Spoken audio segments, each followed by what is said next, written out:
Hello everyone. Today we shall talk about the fusing factors, the fuse element itself, its importance in the wiring system, especially in domestic wiring system. What is its importance? What are the factors which are included for in choosing the elements, the element material?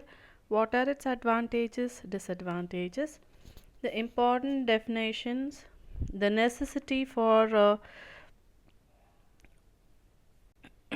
using the fuse in an electrical circuit. So what is a fuse?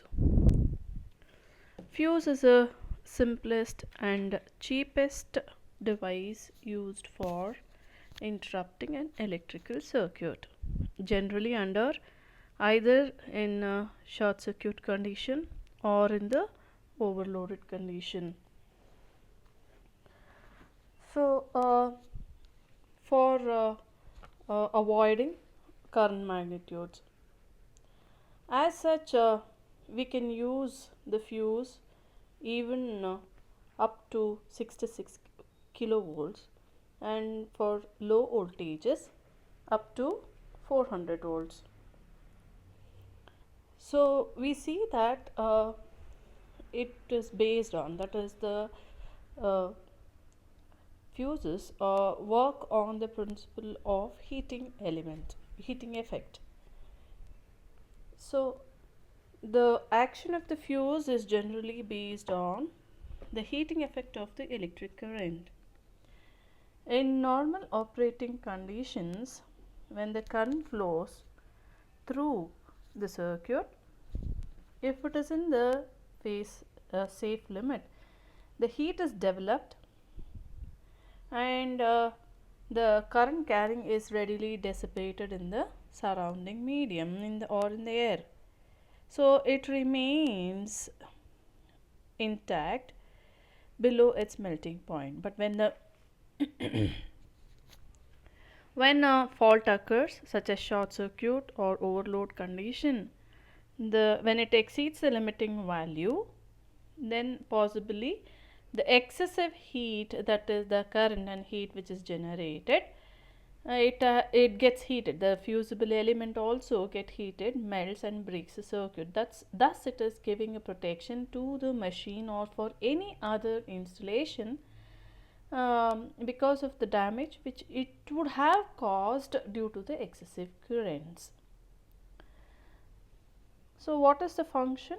It has two functions basically: to carry the normal working current safely without heating, and to break when the current is exceeding the limiting current, then it has to exceed. I told you its operating voltage will be, if it is high it is 66 kV, and if it is low voltage will be 400, up to 400 volts also it can be used. So what are the advantages and disadvantages? This is the cheapest form of protection available, and it needs no maintenance. Its operation is inherently automatic, just like as compared to that of a circuit breaker, wherein every time you'll have to automatic action though it takes place, inherently it has to be replaced mechanically, physically also. So it interrupts enormous short circuit current without any noise, flame, gas or smoke, and very minimum time is required for it to operate, smaller than that with the circuit breaker. And it has a inverse current time characteristics. Time current characteristics, that is when the current is inversely proportional to the time of operation, or the other way around. If the current is large, the time required, that is time taken for operation, is very minimum. This is called as the inverse current time characteristics. That is generally which enables it to use for overload protection. But what are its disadvantages? Disadvantages, it will definitely take some time for rewiring purpose or for replacing a new fuse. It will definitely take some time. So if it is a very large current, a heavy short circuit, so if there are large number of fuses that are connected in series, there will be very difficult for you to find out considerable difference between the sizes as concerned with the sizes of the fuses. The third disadvantage is the current time characteristics, what I told you just now. Current time characteristics of the fuse cannot be related with that of the protected device. Okay.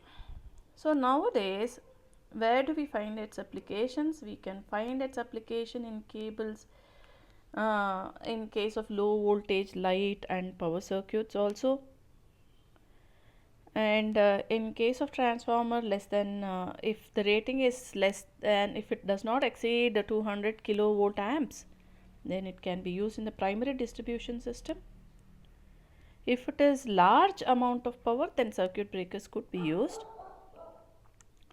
It could also be used as a motor protective fuse, which may be chosen for some time delay, so that there is a sudden inrush of the current and to avoid a moderate overload of the motor without actually blowing out. So what are the different types of fuses? There are, you can classify the types of fuses as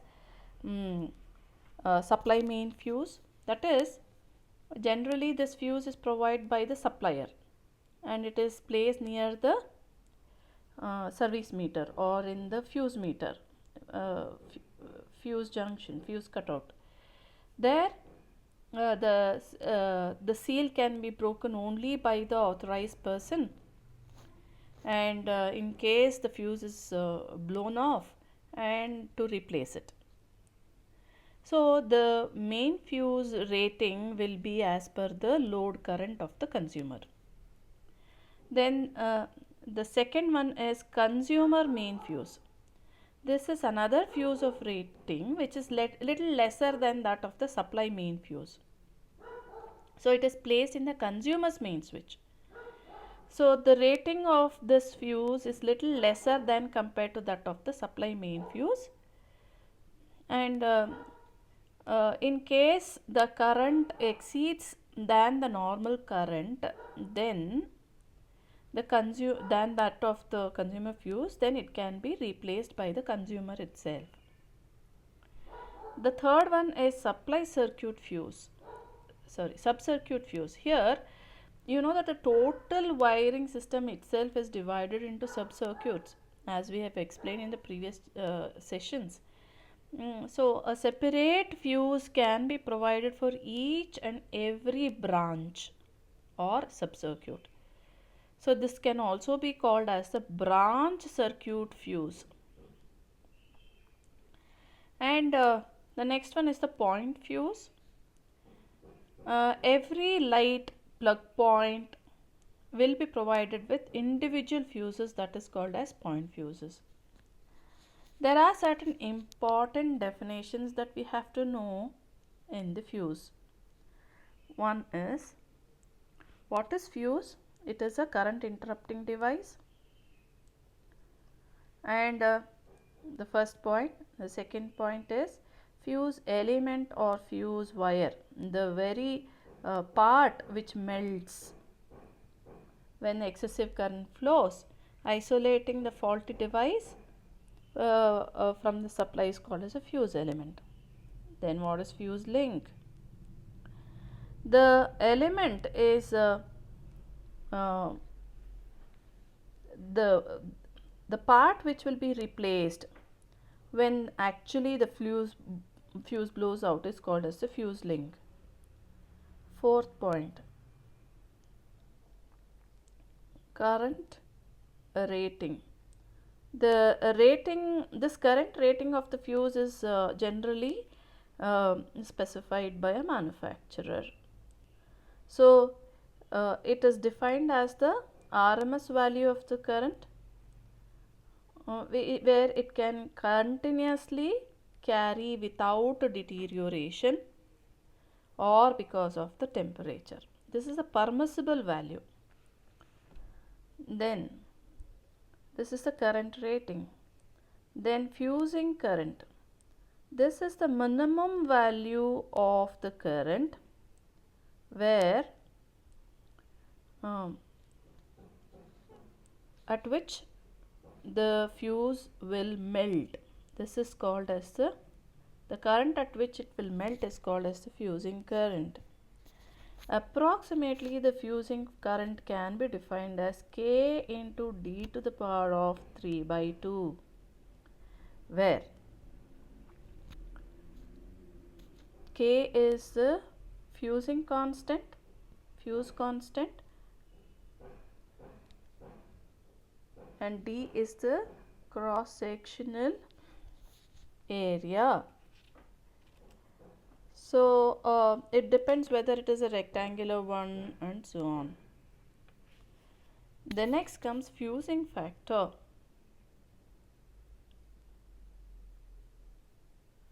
Sixth one is fusing factor. Fusing factor, and the last one is breaking capacity. What is breaking capacity? The breaking capacity of the fuse is the RMS value of the maximum prospective current and the system voltage. What is a fusing factor? I have kept it defined here. Fusing factor is the ratio of minimum fusing current to the current rating of the fusing element. That is, if generally this fusing factor is greater than that of unity, the smaller the fusing factor, greater will be the difficulty in avoiding overheating or oxidation of the carrying current. So how should we connect the fuse? Where should we connect the fuse? Fuses generally are connected either to a single phase or to the three-phase system. Where do we have to connect the fuse in case of single phase and where in three-phase system?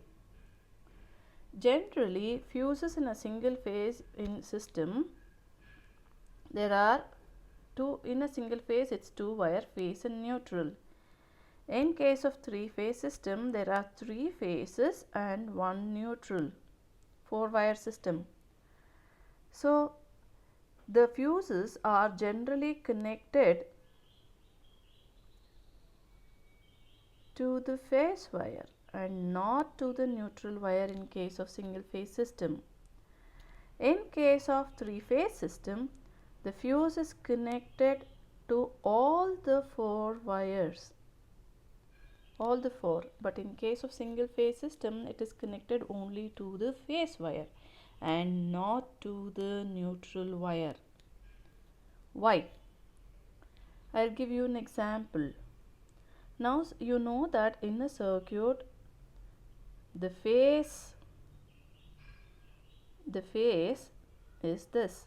Current enters through the phase, and suppose I have connected to a motor and passes back through the neutral. The current enters through the phase wire. Now suppose I have connected a fuse here.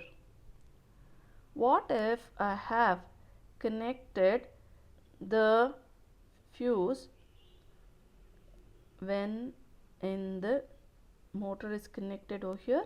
I'll connect the fuse in the neutral wire. Then what happens? This is phase, this is neutral. These are the two different conditions. You know that the current enters here and leaves through the neutral. I have the motor with overloading capacity of 5 amps, it can withstand, and the fuse of 4 amps. Here also this is 4 amps. Now suppose the current is entering over here. Because of some condition, some fault, motor is drawing 5 amps. What happens? The fuse will blow out once the current exceeds 4 amps, and it has disconnected the motor and saved the motor, protected the motor from over condition. What if I have connected the fuse to the neutral? Here, what happens? Suppose because of some faulty condition the current is entering 5 amps over here. Sometimes even because of some condition it could exceed even 6 amps. Even after flowing, after the 6 amps is flowing, the fuse here which is connected to the neutral does not blow at all. It does not operate because 6 amperes does not flow to the neutral. You know why? That is because we know that the motors are generally connected to the earth's condition. When the current exceeds certain limit, the current starts flowing through from the face to the ground. So the current doesn't enter to the neutral at all. And if any person comes in contact with this motor, definitely gets electrocuted. So now you should be able to understand why we should be connecting the fuse only to the phase wires and not to the neutral. If the fuse, in case the fuse is connected to both neutral and phase, then what happens? During the short circuit conditions, any one of them will blow out first. In case the fuse connected to the neutral wire is blown out first, then what happens? The fuse which is connected to the phase wire still is intact, and all the apparatus that are connected across it remain still live. And if this is blown out, but the current continues still in the phase wire, then it is liable that any person coming in contact will get an electric shock. Right? Now what happens in case of three-phase system? In case of three-phase system, 4-wire supply system, fuses are provided to the three live wires and the neutral wire. And if in case one of them blows out or the neutral wire is blown out itself, then the voltage of each phase to the neutral will be different, which is not desirable. It becomes imbalance. Therefore, fuse are to be provided only in case of live wire or phase wire in case of on a single phase or three-phase system, and never on the neutral wires. Remember this. I hope you understood this. Thank you for watching.